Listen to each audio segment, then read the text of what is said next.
Tātad kā risina kvadrāta nevienādības ir pielīdzina nullei. Tā kā risina kvadrāta nevienādības mēs mēģināsim uzskicēt šīs funkcijas grafiku. Mums vajadzēs noteikt funkcijas nulles, bet mēs rakstam vienāds un nulli. Tiem, kas man nezina, mani sauc Ernests, esmu iegūst 100% matemātikas eksāmenā 2. vietu valsts olimpiādē un 1. vietu zinātnisko darbu konferencē, bet tagad mans mērķis ir garlaicīgo matemātiku paskaidrot jauniešiem saprotamā valodā. Šajā video es paskaidrošu šo tēmu un dodamies apakaļ pie video. Nosakam koeficientus ax kvadrātā plus bx plus c. Tātad a ir 2, b ir 1, ja, noklusētais vieninieciņš, un c ir -1. Okay? Tagad mēs varam reiķināt tālāk diskriminantu. Tātad b mums ir 1, tātad 1 kvadrātā minus 4 reiz a, kas ir 2 reiz c, kas ir -1. Iegūstam, ka 1, tātad mīnus reiz mīnus plus, tātad plus 2 reiz 4 reiz 2 reiz 1 ir 8, ir 9, x1, x2. Atkal atceramies pārrakstīt vienmēr formulas tā, lai ieiet iekšā rokā. Tā formula burtiski, ne burtiski, bet tā kā, muskuļu atmiņā. Un tad b mums bija 1, tātad būs -1 un plus mīnus kvadrāts no diskriminanta. Ja, diskriminants mums ir 9 un dalīts ar 2 reiz a, kas mums ir 2. Okay? Sanāk -1 plus -3 dalīts ar 4. Tad vienā gadījumā mēs liekam pluszīmīti, -1 plus 3 dalīts ar 4, kas būs 2 dalīts ar 4 ir viena puse. Un tad otrajā gadījumā liekam mīnuszīmi, -1 minus 3 dalīts ar 4 ir -4 dalīts ar 4 ir -1. Un tagad, kad mēs noskaidrojam funkcijas nulles, mēs varam skicēt grafiku. Un ko mums vajag uzskicēt? Mums vajag uzskicēt x asi, un tad funkcijas nulles bija tās vietas, kur krustoja x asi, tāpēc mēs arī viņus rēķinājām, -1 un viena puse. Tagad mēs apstājamies parabolē, zari ir uz augšu vai uz leju, jā, tātad pie x kvadrāta ir pozitīvs skaitlis, tātad zari ir uz augšu. Tātad mēs šādi zīmējam tieši caur tiem punktiem. Un caur šiem punktiem mums izveidojās 3 sektori, un te mums jānosaka, kur funkcija ir pozitīva, kur viņa negatīva. Tur, kur funkcija ir virs x as, tur viņa ir pozitīva, tur, kur zem x as, tur viņa ir negatīva, un kad virs x as, tad viņa ir pozitīva. Tā kā iedomājieties, tā kā x as ir tā kā ūdens virsmu, un tagad jūs ienirstat, jūs, nezinu, mafija neatdevāt 3 miljonus, tad jūs algotais slepkava bišķi iegremdē, nav ko elpot, viss sūdīgi, tūlīt atzīsieties, bet viņš jums galvu izrauj ārā, visi labi, ir gaiss un vairāk neatzīsieties. Ja? Nu, kaut kā tā, ja? Tāds nezinu, cik smuks, ja? Kā mans skolotājs mēdz skaidrot, tā kā iedomājieties, kā miskastes svāku, virs miskastes svāka viss labi, svaigs gaisi, zem miskastes svāka viss smird, viss slikti. Ok, tagad mēs noteicām pozitīvos, negatīvos intervālus, tad jautājums, mums vajadzēs pozitīvos vai negatīvos? Un kā to mēs varam noteikt, ir pēc šīs te zīmes. Ja tu esi ticis šitik tālu daudz likās noderīgi, tad būšu ļoti pateicīgs, ja tu uzspiedīsi pogu abonēt jeb subscribe, lai es varu turpināt palīdzēt tev uzlabot savas matemātikas zināšanas. Te mums ir parādīts lielāks par nulli, ja? Un lielāks par nulli nozīmē pozitīvs, right? Pozitīvs. Tātad mums vajag plusiņus, ja mēs varam vienkārši ielikt plus pozitīvus. Tātad mums vajag pozitīvos intervālus, un pozitīvais intervāls ir šis un šis. Un pēdējais, kas mums jāapstāsta, vai nu mums ir šitā mīkstā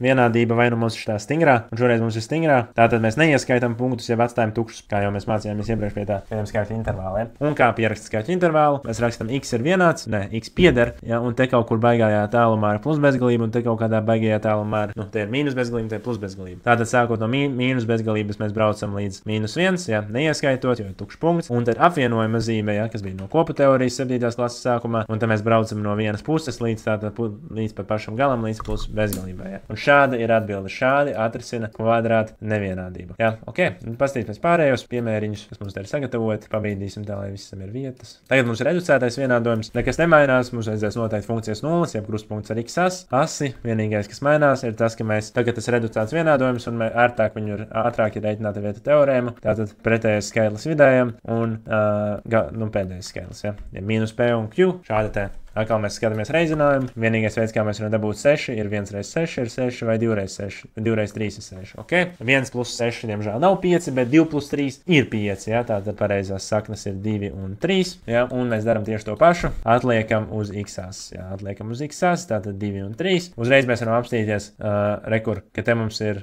mazāks un vienāds, un ja ir mazāks un vienāds vai lielāks un vienāds, tad mēs ieskaitam šos te punktus, jo mums arī dara, ka tas ir vienāds ar 2 vai vienāds ar. Tā mēs skatāmies parabola maudz uz augšu vai uz leju, redzam, priekšā ir nekā nav, tā pozitīvs, ja, un tāda zari ir uz augšu. Vispār mums vajadzēja paņemt vienu piemēru, kur arī es sarakstīju visus piemērus, kur zari būs uz augšu, tūlīt mēs kaut ko pamainīsim, lai tā nav. Un šajā gadījumā mums ir rādīts mazāks par nulli, un mazāks par nulli nozīmē negatīvu. Jā, atceramies, atkal, tur, kur ir virs x as, tur ir pozitīvs, tur, kur zem x as negatīvs un virs x as pozitīvs. Jā. Tā mums šoreiz mums vajag negatīvos, jā, tā mēs vēlamies centriņu. Vai tu zināji, ka es tieši šim video esmu uztaisījis treniņu uzdevumus un atrisinājumus? Ej uz school.com/matemātika un pievienojies pievienojies pilnīgi bez maksas un iegūsti īsts video treniņu uzdevumus un atrisinājumus par visām tēmām, sākot no 7. klases līdz pat vidusskolai. Iespējams, nākotnē būs arī citām klasēm, bet dodies uz school.com/matemātika vai pirmais links aprakstā. Un tā tad mēs atkal braucam no 2. Un tad šoreiz mēs braucam tikai no 2. līdz 3. Un tātad ar kantainajām iekavām mēs varam parādīt, ka mēs ieskaitam abus galus, jo ir pilnie punkti. Un šis ir atrisinājums šai kvadrāta nevienādībai, kur mēs varētu iemest, kur zari ir uz leju, un iemetīsim šitien. Samainīsim šos te divus pričendāļus vietām, to zīmi arī mēs samainīsim vietām. Ok, un tad šitien atkal mēs meklējam funkcijas nulles, pielīdzinam nullei, bam, bam, izmantojot tātad nevis reducētas, bet nepilnais kvadrāta vienādojums, kur b ir 0, pārnesam -8 uz otru pusi bija -8 plus 8, izdalām ar to skaidru, kas ir pie x kvadrāta, tā lai tas mums netraucē, tātad 8 līdz 2 ir 4, un tā mēs uzreiz rakstam, x ir vienāds ar plus mīnus kvadrāts sāk no 4, tātad x ir vienāds ar plus mīnus 2, un tad mēs varam uzreiz atlikt šos divus iegūtos punktus uz x as, lai neaizmirstam pateikt, ka tā ir x as, -2 un 2, uzreiz mēs varam nošpekot, ka tas ir lielāks un vienāds, un ja ir un vienāds, tad mēs uzreiz iekrāsojam šos te punktus. Arī pačakojam, kāds skaitlis ir pie x kvadrāta, mēs redzam, ka tas ir 2, tātad zari ir uz augšu. Tātad tur, kur zars ir, tur, kur līnija ir virs x-ās, tur ir pozitīvs, kur zem, tur negatīvs, un tur virs, tur ir pozitīvs. Very nice. Un tad mums prasās tas, kurš ir lielāks par 0, un ja mums prasās tas, kurš ir lielāks par 0, tad mēs meklējam pozitīvos intervālus, kas ir šie te malējie intervāli. Tā kaut kur baigajā tālumā ir plusbezgalība, un te arī baigajā tālumā ir mīnus, un te ir plusbezgalība. Un te mēs atkal mēs rakstam šo intervālu, tad mēs sākam kaut kur no baigajā tālumā no mīnus bezgalības līdz -2, bet šoreiz mēs ieskaitām, jo ir pildīts punkts, un apvienojuma zīme no kopu teorijas 7. klasē, no 2 ieskaitot līdz tātad tur baigajiem tālumam, kas ir plusbezgalība. Okay. Un tad mēs apstīsimies vienu piemēru, kur sanāks parabolas zari uz leju, savādāk mēs te baigā haļavu laižam, tikai zari ir uz augšu. Ok, tad mēs atkal meklējam funkcijas nulles, rakstam vienāds ar 0, pārnes, tātad nepilnais kvadrāta vienādojums, kur c ir 0, tātad x ir jāņem pirms iekavām, abi satur x, tātad x obligāti jāņem pirms iekavām. Šādi te, un te mēs pasakām, vai nu viens reizinātājs ir 0, vai nu otrs reizinātājs ir 0, 2 mīnus x ir 0, tad te jau vienu atbildi mēs esam dabūjuši, te mums tikai divnieks jāpārnes uz otru pusi, bija plus 2 būs mīnus 2, un beigās izdalam ar to skaidru, kas pie x ir mīnus 1, un iegūstam, ka x ir 2, tā ir otrā sakna. Nu, brīnišķīgi. Un tad mēs šo te visu atliekam grafikā, 0 un 2. X, un tad mēs apstāmies uzreiz to zīmi. Te mums nav tas un vienāds, tāpēc mums būs tukšie punkti. Okay? Un ko mums vajag?